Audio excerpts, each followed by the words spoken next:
Roots மக்களுக்கு வணக்கம். இன்னைக்கு நம்மளோட நிகழ்ச்சியில ஒரு சிறப்பு விருந்தினரா நம்ம யாரை பார்க்க போறோம் அப்படின்னு பாத்தீங்கன்னா, மூத்த நடிகர்னு சொல்லலாம், மூத்த பத்திரிகையாளர்னு சொல்லலாம், இல்லனா சினிமா விமர்சகர் அப்படின்னு சொன்னா இவரை தெரியாதவங்க யாருமே இருக்க முடியாது. எஸ் பைல்வான் ரங்கநாதன் அவர்களை தான் இன்னைக்கு நம்ம மீட் பண்ண போறோம். சினிமா சம்பந்தப்பட்ட சினிமா நடிகர் நடிகைகளை பத்தின நிறைய விஷயங்கள் சுவாரஸ்யமா வந்து பேசி தெரிஞ்சுக்கலாம். வாங்க ஷோக்குள்ள போலாம். இந்த மாதிரி கல்யாணத்தை எங்க போய் நடத்த முடியும்? இவ முஸ்லீம், அவன் இந்து. அவன் தாலின்னு போடல, செயின்னு தான் போட்டாரு. அதுக்கப்புறம் நான் ஒத்து பார்த்தேன், அப்பதான் இந்து தாலின்னு தெரிஞ்சது. எனக்கு தெரிஞ்சு பல நடிகைகள் கருத்தடை மாத்திரை போடுறாங்க, கடைசியில் கன்சீவ் ஆக முடியாம தத்தெடுத்து வளர்க்குறாங்க. சைடு வருமான பெண்களுக்கு என்ன கிடைக்கும்? ஆனால் தனியாக போய் வேலை செய்ய முடியுமா? இங்கே தான் காலையில இருந்து 9 மணிலேருந்து நைட்டு 9 மணி வரைக்கும் வேற வாங்கிடுவாங்க டிவியில்.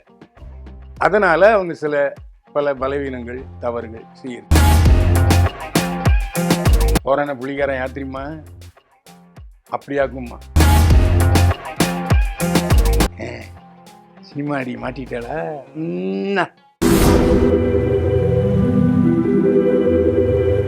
ஸோ தொடர்ந்து நம்ம வந்து நிறைய நடிகைகளை பத்தின பேச்சுகள் வந்து பேசிக்கிட்டே இருக்கும். ஏன்னா அவ்வளோ விஷயங்கள் நடந்துட்டு தான் இருக்கு. நாளுக்கு நாள் பேசுறதுனால எதுவுமே குறையறது இல்லை அப்படின்ற மாதிரி தான் இருக்கு. ஸோ அப்படி இருக்கிறப்போ இப்போ இன்னொரு சீரியல் ஆர்டிஸ்ட் வந்து இதுல மாட்டியிருக்காங்க. அவங்க வந்து ஆல்ரெடி கல்யாணம் ஆனவங்க, 2 குழந்தைங்க இருக்காங்க. இப்போ இவங்க வந்து ஒரு தொழிலதிபரை 2வதா கல்யாணம் பண்ணிக்கிட்டு அவர்கிட்ட இருந்து பணங்கள்லாம் பறிச்சு ஏமாத்திட்டதா அவரும் ஒரு குற்றச்சாட்டு வைக்கிறாரு. இவங்களும் அவர் என்ன ஏமாத்திட்டதா இவங்களும் சொல்றாங்க. ஸோ இதுல எது உண்மை சார்? இந்த கேஸ் இப்போ எப்படி போயிட்டு இருக்கு? காதல் வேற, கல்யாணம் வேற. காதலிப்போடு நின்று விடுகிறார்கள் சிலர், கல்யாணம் பண்ணிக்கிறாங்க சிலர். சிலர் லிவிங் டுகெதர்னு ஒன்று வாழ்க்கை பண்றாங்க. அங்கதான் எல்லா சிக்கலும் உருவாகும். முதல்ல அது நடிகையா இருந்தாலும் சரி, பெண்ணாக இருந்தாலும் சரி, கல்யாணம் பண்றவங்கிட்ட மட்டும்தான் நீங்க மனைவியா இருக்கணும். மனைவினா எட்செட்ரா எட்செட்ரா. லிவிங் டுகெதர் வாழ்க்கை வாழ்றது தப்பு, காதலங்கிட்ட காலை விரிக்கிறது தப்பு. இது ஏன் இதை முன்னுரையை சொல்றேன்னு சொன்னா, இந்த பிரச்சனைகள்லாம் இதுல தான் வருது. இப்போ ரிஹானா ஒரு டிவி நடிகை, அதுக்கு தெரிஞ்சிருக்கு சினிமா டிவினா என்ன. உதாரணத்துக்கு என்ன சொல்றேன்னா, ஒரு நாளைக்கு 2000 ரூபா கொடுக்குறான் டிவியில வச்சுப்போம். அந்த பொண்ணுக்கு 2000 ரூபா பத்துமா? பத்தாது. இன்னைக்கு சென்னையில் வாடகைக்கு எவ்வளவு, சாப்பாட்டுக்கு எவ்வளவு? அதுவும் நடிகைன்னா வேற மாதிரி சாப்பாடு சாப்பிடணும், அதுக்கு எவ்வளோ ஆகும்? அப்போ அவங்க சைடு வருமானம் பார்க்க வேண்டியது. சைடு வருமானம் பெண்களுக்கு என்ன கிடைக்கும்? அதனால் தனியாக போய் வேலை செய்ய முடியுமா? இங்கே தான் காலையில இருந்து 9 மணிலேருந்து நைட்டு 9 மணி வரைக்கும் வேற வாங்கிடுவானே டிவியில். அதனால அவங்க சில பல பலவீனங்கள் தவறுகள் செய்யுது. இதை நம்ம ஓப்பனாக பேச முடியாது.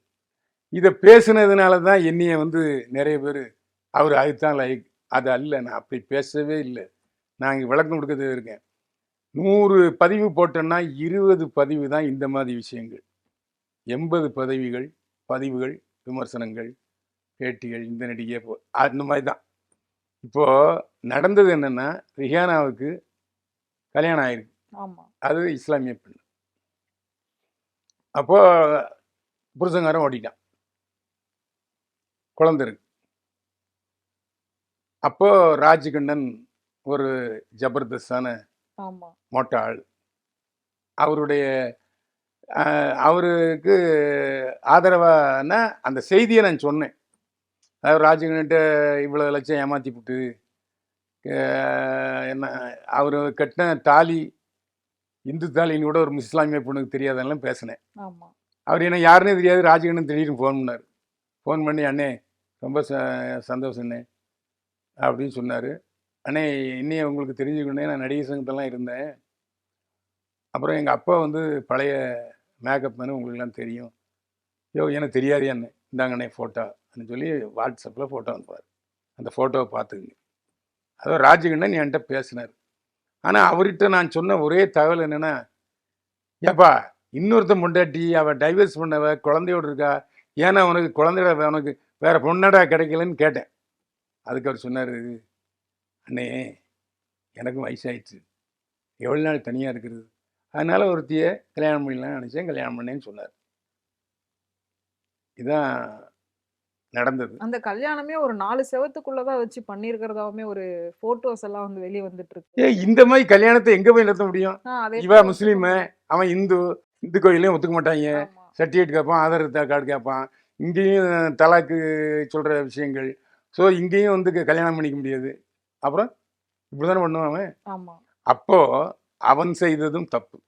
ம் சரி, அவனாவது சரி தாலி தான் கட்டினான், சரிதான் அது.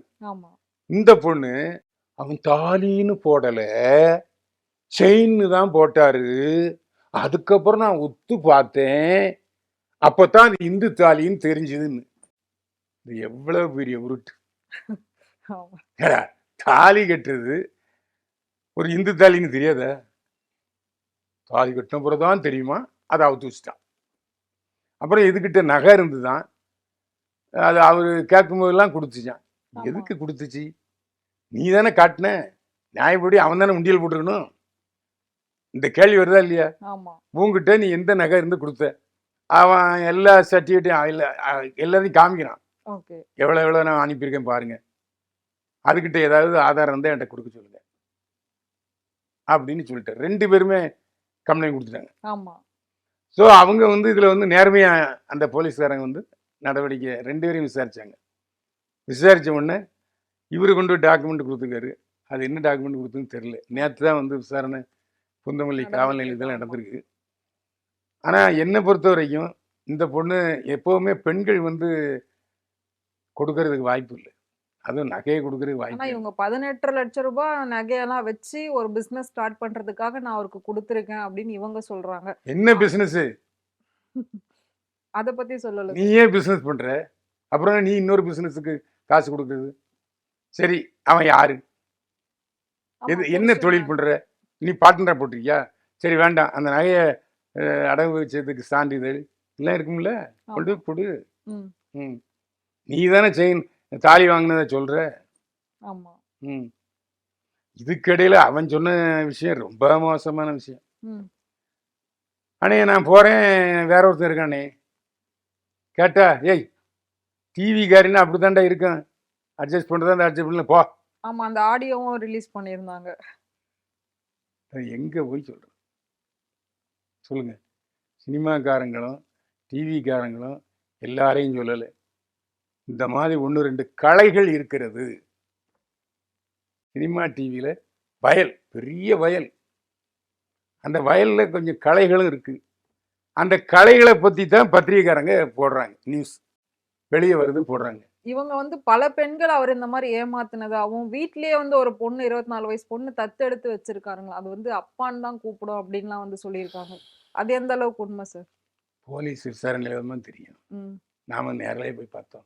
ம் நீங்க அத பத்தி கேள்விப்பட்டீங்களா? இல்லை, அவன் அதை அத பத்தி சொல்லலை. ஏதாவது சொல்ல அந்த சொன்னாங்க. பொண்ணு சரி, அந்த பொண்ணு வீட்டில் வச்சிருக்கேன், 21 வயசு பொண்ணை வச்சிருக்கேன், எதுக்கு இந்த முஸ்லீம் பொண்ணை, அதுவும் தாயும் கண்ணும் குட்டியும் பசுவமாக இருக்க பொண்ணை ஆமா எதுக்கு? இது புரியல எனக்கு. ம் ம் ம்.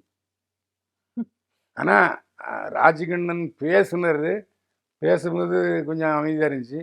ஆனால் அவருடைய ஃபோட்டோஸ்லாம் பார்க்கும்போது ஒரு ஃபிகர், பெரிய ஃபிகர், ஆ அதாவது இந்த சினிமாலெல்லாம் வர்றாங்கல்ல ஆமா மல்லர்கள், ம் ம் அந்த மாதிரி ஒரு ஆமா பெரிய கனதனவான்கள் மாதிரி குண்டா தான் இருந்தார். குண்டாசா குண்டானவரா நமக்கு விசாரணையில் தான் தெரியும். ஓகே ஆனால் இப்போதைக்கு வெளித்தோற்றத்துக்கு இந்த பொண்ணு தான் கொஞ்சம் ஏமாத்துற மாதிரி தெரியுது. ம் அவர் ஒரு 20% ஏமாந்துருக்காரு. ஓகே இந்த பொண்ணு எவ்வளவு கொடுத்துச்சுனுங்கிறது தெரியல. ம் 2 பேரும் சேர்ந்து என்ன பிஸ்னஸ் பண்ணாங்கன்னு போலீஸ் விசாரணையில் தான் கண்டுபிடிக்கணும். ஓகே வேற என்ன சொல்றது?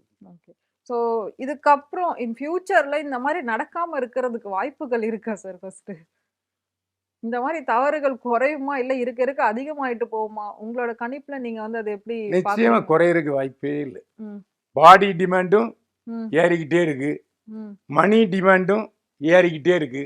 ரெண்டும் எந்த இடத்துல சந்திக்குதோ அங்கே தப்பு நடக்குது. மறுபடியும் ஒன்று கூடிடுது, சண்டை வந்துடும். சண்டை வருது. அது தானே? சோசியல் மீடியால சுத்தி சுத்தி வருது. அதுவும் நீங்க இன்னைக்கு 3 பக்கத்துல தனித்தனியா இந்த பெரிய பெரிய செய்திகளா போட்டிருக்காங்க. இந்த செய்தியை பார்ப்பதற்கு, தெரிந்து கொள்வதற்கு, படிப்பதற்கு ரசிக பெருமக்கள் நீங்க ரெடியா இருக்கீங்க. இல்லைன்னா இந்த செய்தி ஏன் வருது? ஆமா. ஒரு டேஸ்ட். சினிமா அடி மாட்டிட்டாளா? இவங்கிட்ட ஏமாந்து தொழிலதிபர் யாரு? அதை விசாரிக்கிறான். இந்த மாதிரி அது ஒரு தமாஷு. ஆமா. ஒரு என்டர்டெயின்மெண்ட் நியூஸ் மாதிரி இது பத்திரிகைகளில் வருது. நாமளும் அதை பேசுகிறோம். பேசுறது கேட்கறதுக்கும் ஆட்கள் இருக்காங்க. ஃபினிஷிங்கில் நம்ம சொல்லிடுவோம், ஐயா ஏமாறாத, ஏமாத்தாத. இதுதான் நம்ம கண்டென்ட்டுடைய தலைப்பு. ஆமா சார். இந்த இதை இவளை குறை சொல்றதா, அவனை குறை சொல்றதா, ரெண்டு பேரும் ஒருத்தர் குறை சொல்லிட்டு இருக்காங்க. அது தீவிர விசாரணையில தான் தெரிய வரும். இதுல வேற விசாரணைக்கு இடையிலே ரெண்டு பேரும் சமனம் ஆயிடுவாங்க. அதையும் போய் தொலைங்கன்னு விட்டுருவாங்க போலீஸ்காரங்க. வேற நினைவாங்க. இப்படிதான் சினிமா போயிட்டு இருக்கு. என்ன செய்ய? அதனால தான் சினிமாக்காரங்களே சொல்றாங்க, சினிமாக்காரன்னா வீடு கொடுக்க மாட்டேங்கிறாங்கய்யா. இன்னைக்கும் இந்த பிரச்சனை எல்லாரும் சொல்றாங்க. அவளை எங்க எனக்கும் சினிமாக்காரன் கொடுக்க மாட்டாங்க ஒரு சிலர். நான் சொல்றதை நீங்களே சொல்லிட்டீங்க. நல்ல வேளை எங்க பக்கத்தூர்ல இருந்து என் பொண்டாட்டி வந்து சேர்ந்துட்டா. என்ன அதனால அது ஒன்றும் நல்ல வேளை இதுவரைக்கும் ஷூட்டிங்கு சினிமா என் பொண்டாட்டி பார்த்ததே இல்லை. அப்படியா? எதுவுமே கேட்க மாட்டாங்க, எதுவுமே தெரியாது. என்னுடைய சினிமாக்கள்ல நானா சில படங்கள்ல என் மகா பார்த்துட்டுன்னு சொல்லுவா. அப்போ மகளும் அம்மாவும் போவாங்க. மற்றபடி என்னுடைய சினிமா விஷயங்கள் எதுவுமே காசு போகும், காசு கரெக்டாக போயிடும். மற்றபடி நீ என்ன சினிமா நடிக்கிற, இன்னைக்கு என்ன ஷூட்டிங் பண்ணியா, எத்தனை மணிக்கு முடியும்? 6 மணிக்கு முடியும். 6 மணிக்கு முடியாமல் 9 மணிக்கு வந்தேன், ஏன் இவ்வளோ நேரம்? இந்த கேள்விகளுக்கு பதில் சொல்லணும். அதுக்காக அந்த கேள்விகளை கேட்க முடியாத அளவுக்கு நான் கரெக்டாக போயிடுவேன். ஓகே. இல்ல, ஃபேமிலி பேலன்சிங் ரொம்ப முக்கியம் இல்ல? ஆமாம் ஆமாம். ஏன்னா நம்ம வீட்டில் கோளாறு இல்லாமல் இருந்தால் தான் நம்ம தளர்ந்து நடக்க முடியும். இல்லைன்னா வெளியும் போக முடியாது. போறான புள்ளிக்காரன் யாத்திரிமா அப்படியாக்குமா. ஸோ அந்த விஷயம் நமக்கு வேண்டாம். ஏன்னா நம்ம 4 பேரை பேசிக்கிட்டு இருக்கோம், நம்மளே ஒன்றும் பேசிட்டு போட இல்லை. அந்த விஷயம் நான் கொஞ்சம் உஷாராக இருப்பேன். ஏன்னா அது நான் புரட்சியாளர் எம்ஜிஆருடைய பக்தங்கிறதுனால நோ சிகரெட்டு, நோ போதை. அதில் ஓரளவு அந்த 2 இல்லைன்னாலே ஓரளவு கரெக்டாக ஒரு 80% கரெக்டாக இருப்பான். அதுதான் இப்போ போதையில் தான் நிறைய தவறுகள் செய்யுது. போதையில் தான் நிறைய தவறான வியாபாரங்கள் நடக்குது, தவறான செய்திகள் நடக்குது, கொலைகள் நடக்குது. அதனால் போதையில் தான் அந்த மனப்புரல்வு இருக்கிறனால தான் தவறுகள் நடக்குது, தப்பு நடக்குது. கண்டிப்பா நீங்க சொன்ன மாதிரி இப்போ ஒரு சைடு பணம் அதிகமாவது, உடல் போதை, இதுவுமே ஒரு போதையா ஒரு சிலர் வந்து வச்சிருக்கனால இன்னும் அதிகமான தவறுகள் வந்து நடந்துகிட்டே இருக்கு தொடர்ந்து. அது ஒரு விஷயம். நூல் ஊசி இடம் கொடுக்காம நூல் நுழையிறது இல்லை. அதனால யார் என்ன எந்த பெண் சொன்னாலும், ஏமா நீ ஊசி, நூல் எப்படி நுழைஞ்சதுன்னு கேட்டா முடிஞ்சு வச்சுக்கிறது. அதனால பெண்கள் இந்த விஷயத்தில் ரொம்ப உஷாரா இருக்கும். ஆம்பளை பொறுத்த வரைக்கும் பிரச்சனை இல்லையா, பொம்பளை தானே 10 மாதம் சுமக்குறீங்க, சுமக்கலைன்னா போய் டைவர்ஸ் அது என்ன கருக்கலை பண்ணுறீங்க, உடம்பு இவ்வளோ கெடுதல். எனக்கு தெரிஞ்சு பல நடிகைகள் கருத்தடை மாத்திரை போடுறாங்க, கடைசியில் கன்சீவ் ஆக முடியாமல் தத்தெடுத்து வளர்க்குறாங்க. புரிஞ்சுங்க. Okay sir. ஸோ நிறைய விஷயம் வந்து சினிமாவை பற்றி ரொம்ப ஆழமாக வந்து நம்ம இன்னைக்கு பேசியிருக்கோம், நிறைய விழிப்புணர்வுகள் வந்து சொல்லியிருக்கோம். ஸோ கண்டிப்பாக இது எல்லாருக்குமே யூஸ்ஃபுல்லாக இருக்கும் அப்படின்னு நினைக்கிறேன். ஸோ இதே மாதிரி நம்ம கண்டிப்பாக இன்னொரு நிகழ்ச்சியில் இன்னும் நிறைய விஷயங்களை பற்றி பேசலாம் sir. Thank you so much sir. இவ்வளோ நேரம் நீங்கள் வந்து எங்கள் கூட டைம் ஸ்பெண்ட் பண்ணி பேசினதுக்கு ரொம்ப நன்றி சார். ஏமாறாதே, ஏமாற்றாதே. மீண்டும் சந்திப்போம். வாழ்க வளமுடன்.